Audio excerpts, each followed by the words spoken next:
Good morning, Doug Levi, Strategic Insurance Services. So excited to bring another new training today. And today I wanted to talk about what your prospect is thinking when they're first working with you. So did you ever think about that for a second? And for all of our team, especially our new people, and really as well as our experienced people, when you first meet a prospect, and I realize today that may come via email, that may be a text, that may be a phone call. That could be a Zoom meeting. It can come a variety of ways. Less and less, it's in person. Do you think, what are they thinking about? What's going through their mind? And so I wanted to share this today. I thought this was really good and walk you guys through a few things. So one of the things that we always talk about in sales is the ability to build relationships with people and to build trust, right? You hear this before that people do business with people they know, like, and trust. And again, I encourage you guys out there, think of yourself when you've done your personal business. And I don't mean anything to do with insurance, but perhaps you've bought a home, you've bought a car, you've worked with a financial advisor, you've made a bigger decision in life. What were some of the things going through your mind?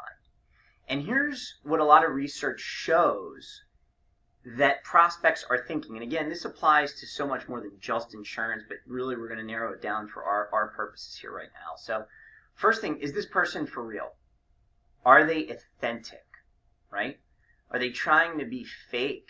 That can come through. You can spot that a mile away. Is the person telling me the truth? Okay. Not only are they authentic, but is what they're saying believable? Is this person knowledgeable and competent? Are they credible? And I'll even just hit the pause button there. When you're first working with a prospect, do you take any time to introduce who you are, what your background is, and really, and especially for our brand new people, because I know our brand new people are going to say, well, wait a minute, I just started. You can always lean on the strength of the agency and the reasons we talk about why strategic insurance, some of the value add we provide, the awards we've won. You can lean heavily on that. We've got other videos on that, spots on our website. But just thinking about that, do you take a few minutes to do that? Is this person right for me? Are they the right fit for my needs? Again, these are things that prospects are going to be thinking. Is this person understanding me, or are they just selling me? And again, a lot of this goes to listen. It goes to emotional intelligence. It goes to the ability to empathize. It goes to the ability to connect with another person, right? People can really sense that. And not to be sexist, but I would say also more so women than men, just because of the way they communicate. Is the person reliable? Are they going to get back to me? Have you ever thought about that? Here's a question. And again, they've got a bad reputation in a lot of ways. There's good and bad out there. But have you ever tried contacting a contractor to do some work for you or your home or your property, and you wonder, are they going to get back to me at all? Right? That's not an uncommon thought. That also goes to why it's so important to set the table. We talk about kind of setting the table or setting the stage and letting the prospect know every step of the process what's going to happen. And then, is this person the best choice versus others? Or are they the best, or am I settling? Right?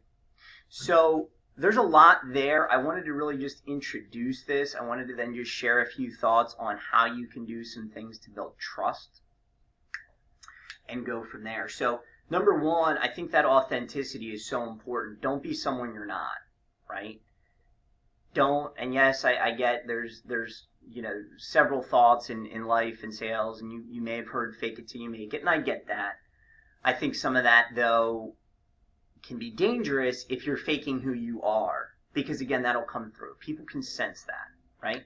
So being authentic. In terms of telling the truth and being believable, again, this comes down to, and I can share from early on in my career, I've been in the business 18 years, and when I started, I was 22, very excitable, very type A, wanted to help people, wanted to get stuff done, wanted to write business, all that.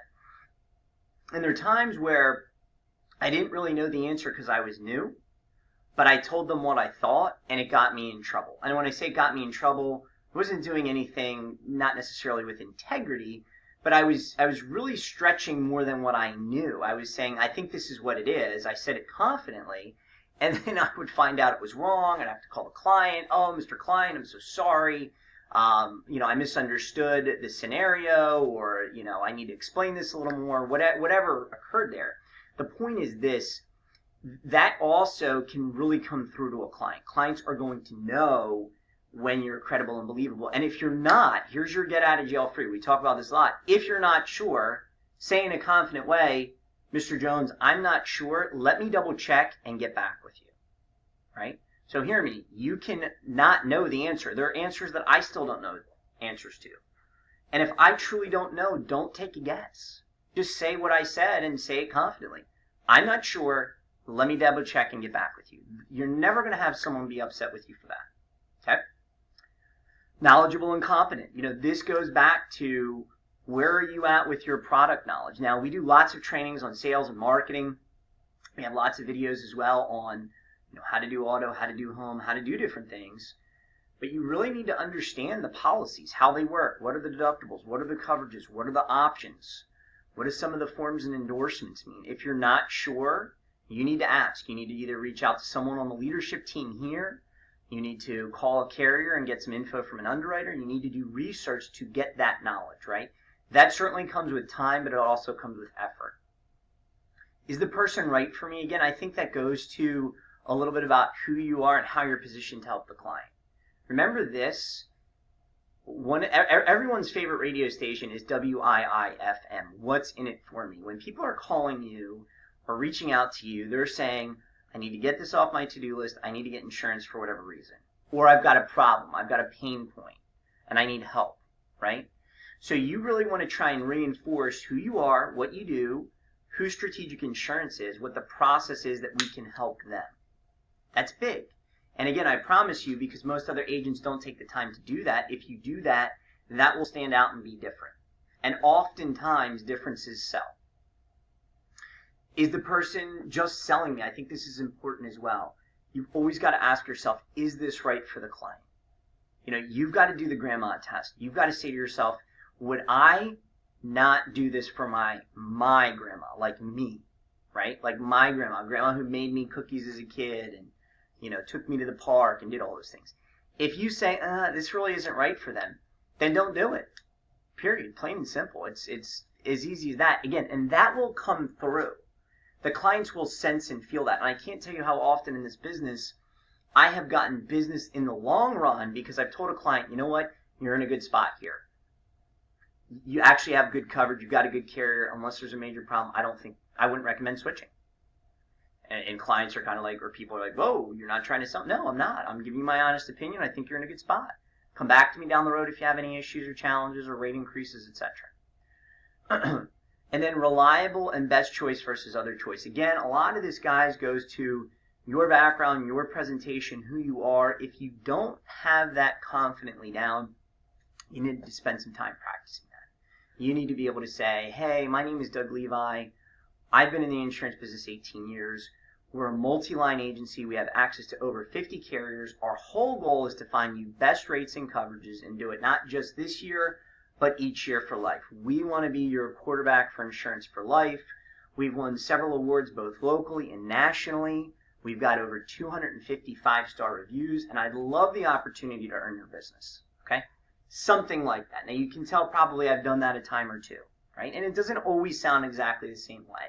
But those are some of the things that everyone can incorporate, because a lot of that has to do with the structure of Strategic Insurance. Now, if you've been in the business a long time, and some of you have come from the life insurance business, maybe you've been in the business 10, 20 years, that's great. Experience is always a good thing. You want to focus on the things that you can share with clients in a positive way. So, again, I really encourage you guys, think about that. Spend a minute and think about this.